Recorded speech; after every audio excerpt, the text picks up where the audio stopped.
I planned to spend the weekend at my parents' house. When my husband suddenly declared it was my parents' 40th wedding anniversary, I asked him if everything was okay. I figured I should celebrate with them. I said, "Really? Then I should go too, right?" I considered it but replied, "It's their anniversary, not a birthday. I feel bad dragging you away from your busy work schedule." He was right. I'd be coming off a night shift that day. I decided to take his advice as an opportunity to relax at home. I get along well with his parents and they always take good care of me. Maybe I could send something later to celebrate. I'm Rachel, a nurse and 32 years old. I met my husband John 3 years ago, and we've been married for 2 years now. It feels like we've been together for a long time, but nothing compared to his parents' 40 years. John's parents have a beautiful relationship, always going out together and even holding hands while taking walks. I look up to them, especially since my own parents are divorced. I've always dreamed of having a similar kind of relationship with my husband. One Friday night, John came home with bags full of groceries. "I'm cooking at home tomorrow," he announced. Cooking is his hobby and he's quite good at it. While I tend to focus on whether something is edible, John relentlessly pursues the deliciousness of food. We usually take turns cooking, and John's meals are always delicious. Of course, he uses quality ingredients.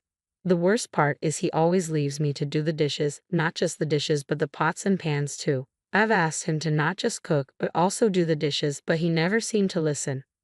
"Don't leave the dishes for your mother to take care of, okay?" I reminded him, not wanting to burden his mother on such a special day. He brushed it off casually, saying, yeah, as if he didn't take it too seriously, which left me feeling slightly irritated. I asked him to say hi to his parents for me and started getting ready for my night shift. The following day, after my shift, I was woken up by a call on my cell phone. It was from my father-in-law. This was unusual because my mother-in-law is usually the one to call. As I answered the phone, I heard my father-in-law's frantic voice on the other end. "Rachel, my wife has collapsed. What should I do?" "What?" I jumped out of bed and asked for details. "Apparently, she suddenly collapsed and it seems she has a fever. It's been pretty hot out, so it could be a heat stroke. She was only half conscious," he explained. I told him to call an ambulance and let me know where she would be taken. I decided to drive to my in-laws' house, which is about a 40-minute drive from my home. I attempted to reach my husband by phone, but he didn't answer or return my calls. Just as I started to give up, my father-in-law called again. It was as I suspected. My mother-in-law had suffered a heat stroke and was rushed to the hospital. Arriving at the hospital, I found my father-in-law. He reassured me that my mother-in-law's condition wasn't critical and that she was currently receiving an IV. As I made my way toward her hospital room, I asked, "By the way, where's John? Is he with her?" My father-in-law looked puzzled. "Wasn't he with you? I tried calling him first but couldn't get through, so I called you. I'd assumed he was driving." Confusion creased my brow. "But John was supposed to be at your place, wasn't he?" Now it was my father-in-law's turn to furrow his brow. We exchanged puzzled looks as we walked, our conversation interrupted as we arrived at my mother-in-law's room. "Thank God it's nothing serious," I sighed with relief. Upon hearing that, my mother-in-law, looking less energetic than usual, managed a smile. "I'm sorry for all the trouble. Were you at work today?" "I just finished my night shift, actually." "Where's John? Is he working?" I asked, realizing something wasn't right. Her words hit me. "He said he was coming over to cook you guys a special anniversary meal." The three of us exchanged glances, sensing that something was amiss. I tried calling John again, finally getting through after several attempts. I managed to get through to him. "Oh, thank goodness. Where are you?" I asked. "I'm at my parents', cooking up a storm as filial duty," he responded, his voice mixed with the sound of chopping over the phone. Thinking quickly, I covered up my confusion. "I see. I must have been half asleep. Sorry about that." "You're probably tired from work." I told him you were working, so rest up, I added, trying to sound nonchalant. John insisted he was at his parents' place, but his parents were right in front of me. So, who on earth was John cooking for? Was he cheating on me? Were there any signs of it elsewhere? I tried to recall our past interactions but couldn't remember anything that might confirm such a suspicion. If I had to point out something, he had been coming home late more often lately. I also happened to find a receipt from a store for beer and hard seltzer a while ago. I had asked about the hard seltzer because John only drinks beer. He told me he bought some drinks with a colleague on their way home, having a venting session. I found his explanation understandable and accepted it. These points alone didn't constitute conclusive evidence. Lost in these thoughts, my concerned father-in-law came out of the room to check on me. "Is something wrong? Is John coming?" he asked. I hesitated. It seems like he had to make an unexpected stop at work. He needs to take care of some trouble and might have to work through the night today. I quickly fabricated a lie. "I see. I'm sorry to put you through all of this. It looks like everything's fine now, so go home and rest," I reassured my father-in-law. Upon hearing his words, I nodded and headed home. If John really was having an affair, what should I do? If he was going to come home soon, it might be best to pretend I knew nothing. I still loved John, and I got along well with his parents. John was always concerned about me, whether it was my work or my health. He always showed care and worry. Thinking through my next move, I arrived home and decided to investigate my husband's belongings. I entered his room. Since I frequently entered his room, I didn't find anything suspicious. When I returned to the living room, I noticed a computer. I have my own laptop, so I never use this one. Perhaps I find something here. I opened the browser history. It appeared he had been browsing travel sites, specifically hotels with kitchens. Was that why he had stocked up on groceries? Was he planning a romantic getaway with a mistress?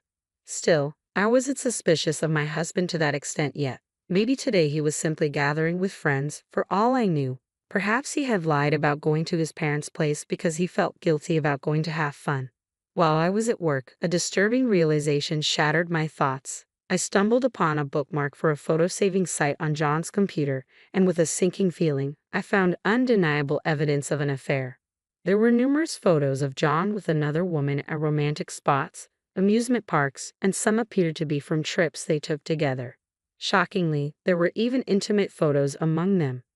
What's worse, it became clear that this had been going on shortly after we got married, meaning John had been deceiving me for 2 years. The realization hit me hard, and I knew I couldn't continue living in denial. I also discovered their email exchanges. In one email, I learned that the other woman shared the same birthday as me. Reading through their correspondence and seeing the photos, I saw that he showered her with jewelry and watches for her birthdays, while I received practical gifts like aprons or recipe books to improve my cooking on mine. The contrast in the gifts was stark. To make matters worse, he celebrated her on the day we shared our birthday. Despite my occasional night shifts, I never imagined she was the one he prioritized over me. My feelings toward John underwent a complete reversal. The other woman turned out to be a junior colleague of John's who had even attended our wedding. I remember she came up to me and said, "I have the same birthday as you." From the emails I found, it appeared that the mistress initiated the affair, but John readily accepted her invitations to go out. In one email, I discovered he had written, "My wife earns a decent income and nurses me without complaints when I'm sick, so I don't plan on divorcing her for now." Upon finding this, I couldn't stay silent. I decided on divorce and captured some of this evidence on my phone. Realizing it was already midnight, I decided to go to bed. The next day, I started searching for a divorce attorney but felt lost on where to begin. Lost in my thoughts, the doorbell rang. I flinched, thinking it might be my husband returning home. However, when I opened the door, it was my mother-in-law. Startled, I invited her in. She told me she had returned home from the hospital the previous day after receiving her IV and had come to thank me, bringing a small gift. As I spoke with my mother-in-law, a wave of sadness washed over me. I was fortunate to have such wonderful in-laws, and the thought of losing them was heartbreaking. Sensing my distress, my mother-in-law spoke kindly to me. "If something's bothering you, you can talk to me about it." Moved by her words, I couldn't hold back. I poured out everything to her. When I finished, I worried she might be angry at what I had said about her son. "Is that true?" "That's unforgivable," she said solemnly. I showed her the evidence of John's infidelity, and she became increasingly upset. "Cheating makes no one happy. Why would John do something like this?" she exclaimed. Then, to my surprise, my mother-in-law made a proposal I hadn't expected. "Rachel, why don't you pack your bags and come to our house?"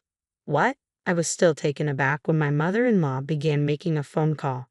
It became clear she was speaking to my father-in-law, instructing him to prepare a room for me at their home. Encouraged by her support, I started packing my essentials. I grabbed a change of clothes and my laptop. We decided to handle the larger items later. After loading my bag into my car, my mother-in-law joined me, and we drove to their house where my father-in-law welcomed us. In the living room, there was a woman I didn't recognize. I soon learned she was a lawyer my father-in-law had contacted at my mother-in-law's request. In situations like this, you have to act quickly, my father-in-law remarked, looking satisfied with himself. In front of my in-laws, I explained to the lawyer that I wanted a divorce and intended to seek alimony. I struggled to keep up with the sudden twists of events, but expressing my intentions gave me a newfound sense of determination. The realization that I was being treated like a cash cow by my husband and his mistress made my blood boil, and even his own parents were furious at his behavior.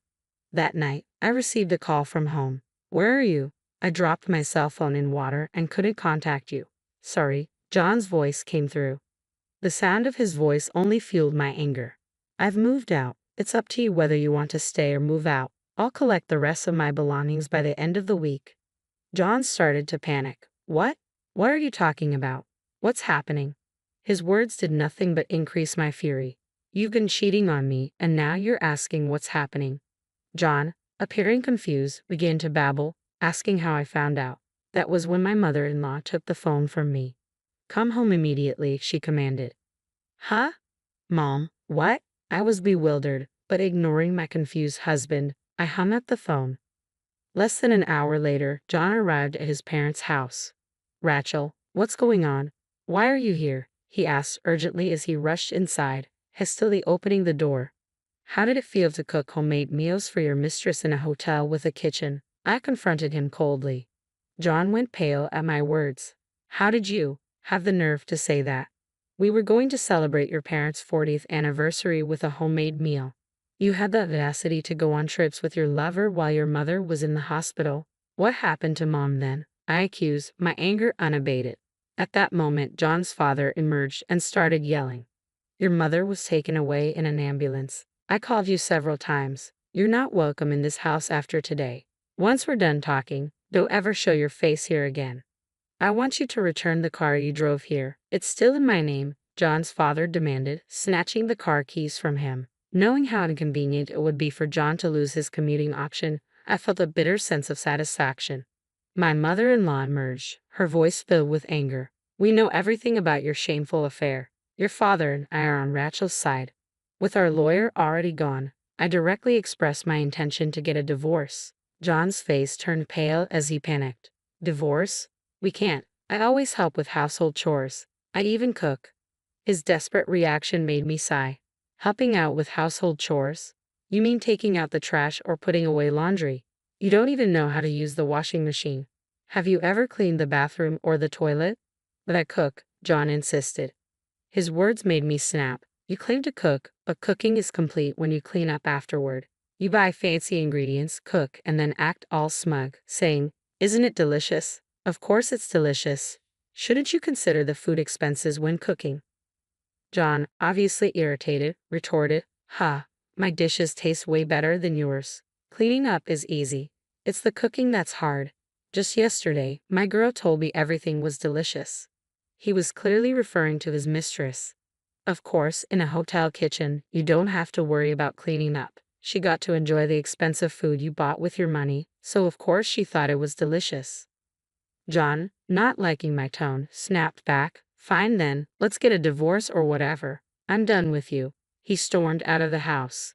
With his car keys taken away by my father-in-law, he reluctantly started walking. He looked pathetic from the back. The following day, I began making arrangements for the divorce, feeling a mix of relief and determination. I closed the bank account from which our living expenses were withdrawn. I wasn't going to pay rent or utility bills with my money anymore.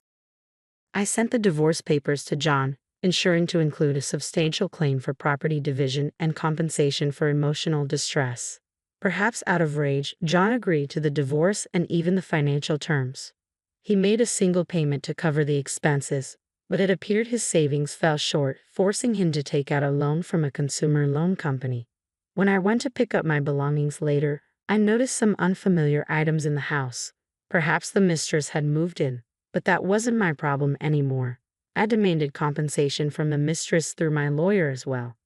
A month later, I received a phone call from my ex-husband. I'm receiving bills for rent and electricity. He just realized it now. Well, that's to be expected since the bills weren't being automatically withdrawn anymore. Of course you're receiving them. I've closed the bank account we were using for withdrawals. My ex-husband was speechless. Why should I be responsible for paying rent for a place I don't even live in? Your standard of living will have to drop a bit, but you guys will figure it out. Although I doubt you can afford to keep living there on your salary. With that, I hung up the phone. He makes about half of what I make. If he pays the rent, he'll hardly have any money left for living expenses. The truth is, I had been covering a significant portion of our living expenses. My ex-husband later asked to reconcile, but of course I ignored him. According to John's parents, he became uncomfortable at his job and quit. He showed up at their place, but his father turned him away.